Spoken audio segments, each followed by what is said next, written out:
Dans cette vidéo, je vais te parler d'angles opposés par le sommet.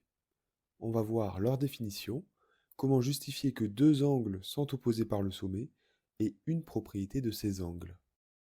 Tout d'abord, on pourrait dire que deux angles opposés par le sommet, ce sont deux angles sur une croix qui sont l'un en face de l'autre. Sur une croix, il y a donc deux paires d'angles opposés par le sommet. Mais essayons d'être un peu plus précis. Un angle, c'est l'écartement entre deux demi-droites qui partent d'un même point. Ce point s'appelle le sommet de l'angle. Notons-le O. Les deux demi-droites, quant à elles, s'appellent les côtés de l'angle. Pour nommer notre angle, on peut mettre deux points. Un point n'importe où sur chaque demi-droite, notez par exemple A et B. Et on écrit A, O, B avec un chapeau, une sorte de gros accent circonflexe, sur les trois lettres à la fois. En commençant par le point B, on peut aussi nommer notre angle BOA. Attention, sans le chapeau, la notation correspondrait à un triangle, ce qui n'est pas du tout la même chose. Le chapeau nous sert à dire que l'on parle bien d'un angle, pas d'un triangle. Les angles se mesurent avec un rapporteur, et l'unité de mesure est le degré. On le note avec un petit rond en haut à droite. Par exemple, ici, mon angle fait 45 degrés. Maintenant, si je prolonge les deux côtés de mon angle, j'obtiens un nouvel angle de l'autre côté. Ces deux angles sont opposés par le sommet O et on retrouve la forme d'une croix. Rajoutons deux points, C et D. Ce que je dis, c'est que les angles AOB et COD sont opposés par le sommet O. Plus précisément, on dira que deux angles sont opposés par le sommet lorsqu'ils vérifient deux conditions. La première condition est qu'ils partagent le même sommet. Ici, le sommet en commun est O. La deuxième condition est que les côtés de l'un sont dessinés dans le prolongement des côtés de l'autre. Cela veut dire que si je regarde un des deux angles, par exemple celui d'en bas, l'angle COD, et que je prolonge ses côtés, j'obtiens exactement l'autre angle, l'angle AOB. J'aurais très bien pu regarder l'angle AOB en premier, et en prolongeant ses côtés, trouver l'angle COD. Il suffit de vérifier la deuxième condition avec un seul des deux angles. Attention, la deuxième condition est importante. Je pourrais très bien avoir deux angles avec le même sommet, donc qui vérifient la première condition, sans pour autant qu'ils vérifient la deuxième condition. Voici un exemple. Pour bien vérifier si les angles EO'F et HO'G sont opposés par le sommet ou non, je vérifie les deux conditions.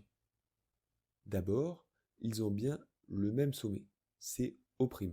Ma première condition est donc vérifiée. Ensuite, pour vérifier ma deuxième condition, je prolonge les côtés d'un de mes deux angles, par exemple cette fois celui d'en haut, l'angle EO'F, et je remarque que les prolongements en pointillés ne sont pas superposés aux deux côtés de l'angle du bas, l'angle GO'H. La deuxième condition n'est ainsi pas vérifiée.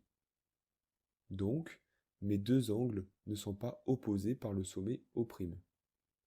Pour vérifier plus facilement la deuxième condition, on peut regarder si certains points sont alignés. Il y a plusieurs cas possibles, mais reprenons l'exemple précédent. D'abord, si je sais que les points G, O' et E sont alignés, alors je peux dire que le prolongement du côté O'E est superposé au côté O'G. Ensuite, pour que le prolongement du côté O'F se superpose avec le côté O'H, il faut que les points F O' et H soient alignés, et ça suffit. Ici, mes 3 points, H, O' et F, ne sont pas alignés, et donc mes deux angles ne sont pas opposés par le sommet. Maintenant, si j'aligne les 3 points, je peux dire que le prolongement du côté O'F se superpose avec le côté O'H. Ainsi, avec mes données, la deuxième condition est vérifiée pour les angles EO'F et HO'G. Je peux donc en déduire que ces angles sont opposés par le sommet O'. Et en pratique, c'est comme ça qu'on vérifie si deux angles sont opposés par le sommet. On vérifie la première condition, puis on vérifie la deuxième avec l'alignement des points. Bon, c'est bien beau tout ça, mais c'est quoi l'utilité des angles opposés par le sommet?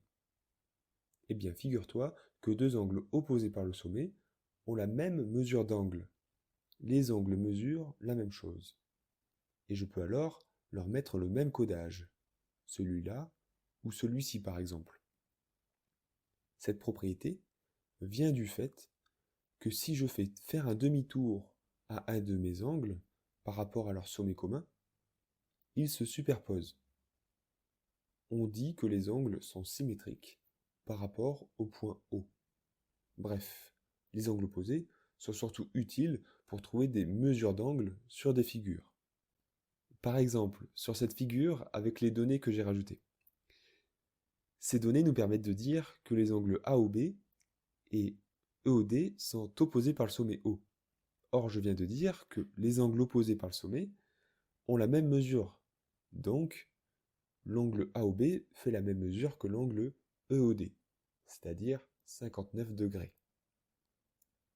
Pour aller plus loin, on peut aussi dire que, grâce aux données, sur cette figure, les angles AOE et BOD sont opposés par le sommet O.